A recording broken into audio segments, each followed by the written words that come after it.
Hi hello नमस्ते श्री स्वामी समर्थ पूजा daily ब्लॉगमध्ये आपले स्वागत आहे। हा गुरुवारचाच व्हिडिओ आहे बघा। दुपारी गुरुवारी आमच्या इकडे लाईट नव्हती। सकाळी 8ला गेली जी लाईट ती संध्याकाळी 4ला आली, पण 4ला येऊन परत अजून गेली ती रात्री 10ला लाईट आली। मग दिवसभर काय करायचं, गरमी तर एवढी होत होती ना, कसलंच वारं नव्हतं आणि आज एवढं वारं आहे ना काय सांगावं। वॉइस देताना सुद्धा तुम्हाला वाऱ्याचाच आवाज ऐकू येईल। पण मी हे कालचा व्हिडिओ आहे आणि ब्लाऊज कटिंग करावं। आता लाईट नसल्यावर काय करायचं म्हणल्यावर मग म्हणलं आता ब्लाऊज कटिंग करून घ्यावं म्हणून 2-3 ब्लाऊज होते ते कट करायला बसली। पण काय झालं माहिती आहे का, 2च ब्लाऊज कटिंग केलं। एक ब्लाऊजचा अस्तर जरा मला हलका वाटला, मग मी तो रिटर्न दिला। कारण का कसं आहे, आपल्याला कस्टमरला चांगली व्हरायटी द्यायची असते किंवा चांगली क्वालिटी द्यायची असते। त्याच्यामुळं आपण काय करायचं असतं की आपल्याकडनं होईल तेवढं चांगला करण्याचा प्रयत्न करायचा। म्हणून मी तो अस्तर माघारी देऊन अस्तर दुसरा आणायला लावला। हा अस्तर दुसरा होता बघा, तो पिंक कलरचा होता आणि हा ग्रीन कलरचा होता। मग तो म्हणलं चला कट करून घ्यावा म्हणून हा कट करून घेतला। पण ह्याच्यावर काय झालं माहिती आहे का, एम्ब्रॉयडरीची डिझाईन आधीचीच होती। मग त्याच्यात मला तो ब्लाऊज बसवायचा होता, ॲडजस्ट करायचा होता। पण मी डिझाईनच अशी चूज केली, म्हणजे कस्टमरनं म्हणजे माझ्या जावाचाच ब्लाऊज आहे, त्या जावानंच मला सांगितलं की ही डिझाईन घ्या।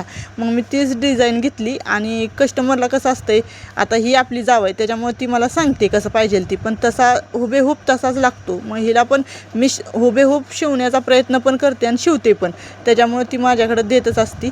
आणि हे बघा, ही मी कट करून घेतला। आता म्हणलं शिवताना गळा वगैरे कट करून घ्यायचा। गळा तर ह्याचा गोलच होणार आहे, त्याचा विषय नाही, कारण त्या ह्यानंच आपल्याला सगळा माप मेजरमेंट वगैरे बसवावं लागतं। म्हणून मी बाही, गळा आणि मागचा किंवा पुढचा भाग तो सगळं कट करून घेतला व्यवस्थित।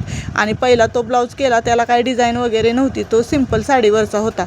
मग त्याचं काय मी तुम्हाला काही एवढं दाखवलं नाही, पण पहिल्यांदा मी जो घेतलेला कटिंग करायला तो दाखवत होती। आणि अजून एक शिवलेला ब्लाऊज आहे, तो पण मी तुम्हाला उद्याच्या व्हिडिओमध्ये दाखवीन, तो माझा आहे ब्लाऊज। मग मी माझा ब्लाऊज शिवला आहे, तुम्ही ह्याच्या आधी पण मी शिवल्यात भरपूर, पण मला काल टाईम होता म्हणून माझा मी शिवून घेतला। आणि ते ब्लाऊज घातल्यावर तुम्ही मला सांगा की तो मला कसा बसतो आणि किंवा मी कसा शिवला आहे ते।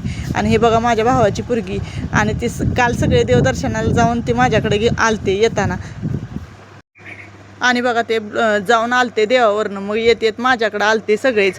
आमचे पप्पा होते, भाऊजे सगळी होती, मग पोरं। मग म्हणलं चला आता काय तर म्हणलं तेवढंच मज्जा। मग आल्या त्यांना जेवाय वगैरे वाढलं, कारण का उन्हात दमून आलती त्याच्यामुळं।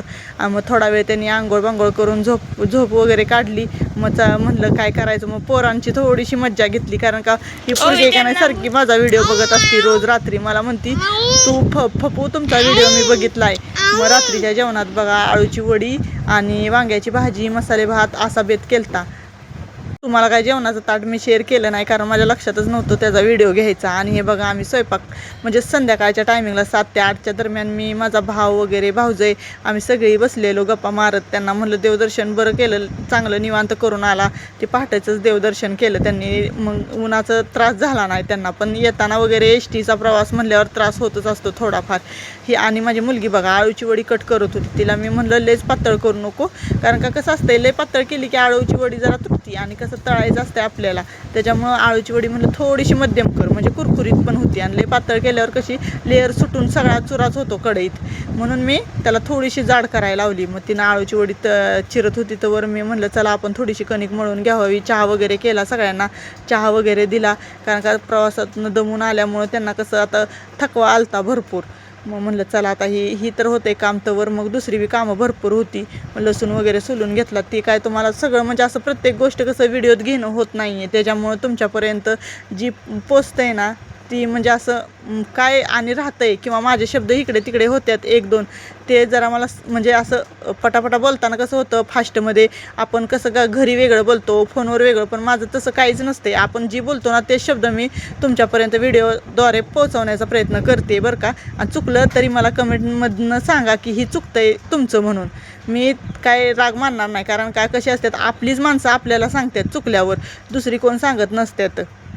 आणि गुरुवारचा वार होता बघा, म्हणून काय व्हेज केलं नुसतं, नॉनव्हेज चालत नाही आमच्यात। गुरुवार सोमवार असे वार पाळूनच आम्ही बघतो, कारण का कसं असतं खाणाऱ्या माणसाला ज्या त्या वारालाच खायला देतो। असं आधीमध्ये आमच्या घरात तर कधीच नसते, पण कधी तर असं म्हणजे कधी तर खाऊ वाटलं तर, किंवा कोण आली पाहुणी तरच आम्ही करत असतो. आणि बघा दुसऱ्या दिवशी सकाळचा आहे, पुरी रिझल्ट आणाय शाळेत चाललेली आणि त्यावेळेस ही मागं लागलेली आमच्या भावाची पोरगी.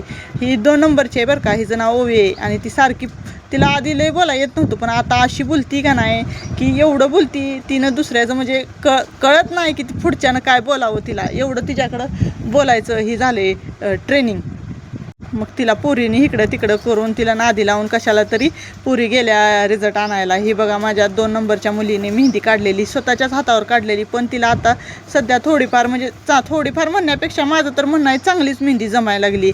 कारण तिला मी म्हणले माझ्या हातावर काढ, माझ्या हातावर काढताना मी तिचा व्हिडिओ करेन जर ती कर म्हणली तर. कारण का कसं आपल्याला कुणाच्या मर्जीविषयी कुणाला व्हिडिओत घेता येत नाही ना, ज्याला त्याला विचारूनच घ्यावं लागतं. ही बघा आमच्या घराचा व्ह्यू कसला भारी आहे. हे आमचं घर आहे आणि ही पलीकडं सगळं म्हणजे आमचीच आहे ती घरं, पण हे आमच्या सगळं इकडचं वस्तीवरचा व्ह्यू आहे. आम्ही वस्ती म्हणतो ना, गावाकडं राहिल्यामुळं कसं वस्ती म्हणावंच लागतं.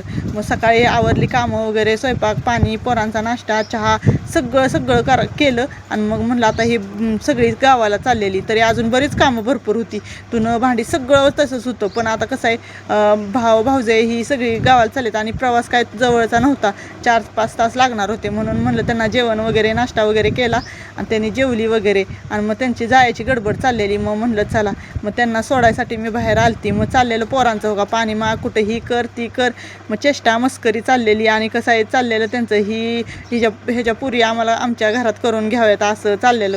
मग चालू दे आपलं, चालतच असते, काय खरं होत असते का कुठली गोष्ट नसती, ज्या वेळेला वेळ येईल त्या वेळेलाच होत असतं ती. मग आमचं चाललेलं. मग म्हणलं चला आता, मुलगी म्हणली मी पण जाणार आहे मामाबरोबर आमची मोठी. मग म्हणलं जा. मग ती पण तयार झाली. ही काय बॅग घेऊन बघा कशी निघाली. तिला आवडतंय, तिला असं वाटतं सुट्टी कधी लागते आणि कधी मी जाते. आणि परत तिचं कसं आहे शाळा लवकरच सुरू होणार आहे तिचं कॉलेज, म्हणून ती म्हणली मी जाते. मग म्हणलं जा बाबा, अडवायचं नाही. मग पाणी पाहिजे होतं, परत मी पाणी आणाय गेली आणि मी माझ्या पप्पांना माझ्याकडेच ठेवून घेतलं 4-5 दिवस. म्हणलं राहावा, कारण का असं तरी येणं होत नाही आणि परत सारखं कोण येतंय सांगा. आणि असल्या वातावरणात म्हणलं ये जा प्रवास नको, म्हणून त्यांना थांबवून घेतलं. मग तुम्हाला माझ्या इथनं पुढच्या व्हिडिओमध्ये दिसतीलच माझे पप्पा. आणि कसं असतं माहिती आहे का, माझ्या पप्पांना का नाही आम्ही कधीतरी इकडे या तिकडे जावं असं म्हणतो ना, म्हणजे ती माझ्याकडंच येते. ते म्हणजे मी गावाकडच्या भागात ठिकाणी राहते आणि कसं माझं वातावरण, माझी बहीण आहे दुसरी पण ती सिटीत राहते, त्याच्यामुळे तिच्याकडे जास्त कोण म्हणजे असं जातात. पण कसं आहे तेवढ्यापुरतं जाऊन लगेच येतात आणि ती जवळ आहे त्याच्यामुळे तिच्याकडे राहणं प्रश्नच येत नाही. कारण कामाकामी जातात, झालं काम की लगेच घरी रिटर्न. मग मी कसं लांब असल्यामुळे माझ्याकडे थांबू शकतात ती 2 दिवस. मग मी थांबवून घेतीच, कारण का म्हणते लय दिवसात ना आल्यावर माणसाला वाटतं ना आपल्या लिकीकडे राहावं 2 दिवस, म्हणून मी त्यांना म्हणते थांबा. कारण का आता घरात बी काय नाही, कारण 2 सुना 2 लेक आहेत, त्याच्यामुळे त्यांचं ती करतात खात्यात त्याचा विषयच नाही. आणि नातवंड पण आहे ती, त्याच्यामुळं काय विषय नाही. मग म्हणलं चला राहा पप्पांना म्हणलं. तर ही म्हणली मोठी मी पण राहणार आहे दादाजींबरोबर. मग म्हणलं थांब तू पण. मग ती दोघं पण राहिली. आणि बघा कशी असते एखादी गोष्ट, कसं सांगावं करावं असा विषयच नसतो. आपल्या माणसांना आपणच समजून घ्यायचं असतं आणि जाणून घ्यायचं. आणि तुम्हाला सांगते माझ्या माहेरी पण काय एवढी अशी श्रीमंती वगैरे काही नाही आहे. आम्ही मिडल क्लास बी नाही आहे, म्हणजे असं जास्त गरीब बी नाही आणि जास्त श्रीमंत बी नाही. आम्ही मिडियम असं ह्याच्यामधले आहे, मध्यमवर्गीय. आम्हाला सर्वसाधारण म्हणजे जास्त पण आमच्याकडं हे असं. आणि माझ्या सासरची आणि माहेरची परिस्थिती एकसारखीच आहे, कारण का तिकडं बी लई हे नाही आणि इकडं बी नाही, म्हणजे मध्यमवर्गीयच आहे आम्ही, जास्त पण हे नाही. मग पोरींनाच तेवढं म्हणलं आता चांगलं शिक्षण वगैरे करावं, कारण का पोरींचं कसं आता आजकाल हीच चालू आहे बघा. ही सगळी गावाला निघालेली, मग मागं लागलेली पोरं बारकी दुसरी आम्ही येतो म्हणून. ही माझी मुलगी आणि भाऊ आधी त्यांना सोडून आले आणि परत मग आमच्या भाऊजाईला न्यायला आलतं मिस्टर माझे. कारण का कसं आहे 2 व्हीलर असल्यावर एका संगड 2 नेता येत नाही, एवढी सगळी नेता येत नाही ना. चला ताईनं भेटूया उद्याच्या ब्लॉगमध्ये. श्री स्वामी समर्थ.